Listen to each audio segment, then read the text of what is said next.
എബ്രായർക്ക് എഴുതിയ ലേഖനം അധ്യായം 6 വാക്യങ്ങൾ 11-12. എന്നാൽ നിങ്ങൾ ഓരോരുത്തൻ പ്രത്യാശയുടെ പൂർണ്ണ നിശ്ചയം പ്രാപിപ്പാൻ അവസാനത്തോളം ഒരുപോലെ ഉത്സാഹം കാണിക്കണമെന്ന് ഞങ്ങൾ ആഗ്രഹിക്കുന്നു.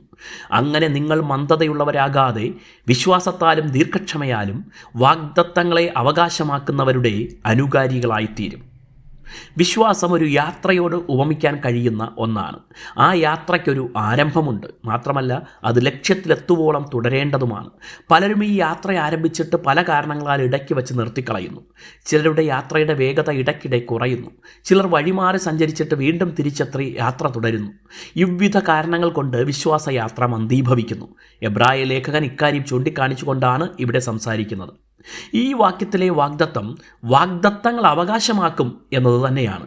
പക്ഷേ അതിനുപയോഗിച്ചിരിക്കുന്ന ഭാഷാപ്രയോഗം ഏറെ ചിന്തിപ്പിക്കുന്നതാണ്. വിശ്വാസത്തിൻ്റെ സ്ഥിരത മാത്രമല്ല, അതിനായുള്ള പ്രത്യാശയുടെ പൂർണ്ണ നിശ്ചയം പ്രാപിക്കേണ്ടതിന് അവസാനത്തോളം ഒരുപോലെ ഉത്സാഹം കാണിക്കണമെന്ന് പഠിപ്പിക്കുന്നു. ഒടുവിൽ വരെ ഒരുപോലെ. നമ്മുടെ വിശ്വാസയാത്രയുടെ ഗതിവേഗം ഇടയ്ക്കിടെ കുറഞ്ഞും കൂടിയും ഇരിക്കുന്നെങ്കിൽ പുനഃപരിശോധന ആവശ്യമായിരിക്കുന്നു. വാഗ്ദത്തങ്ങൾ അവകാശമാക്കാൻ 2 കാര്യങ്ങൾ ആവശ്യമാണ്. 1 വിശ്വാസം, 2 ദീർഘക്ഷമ.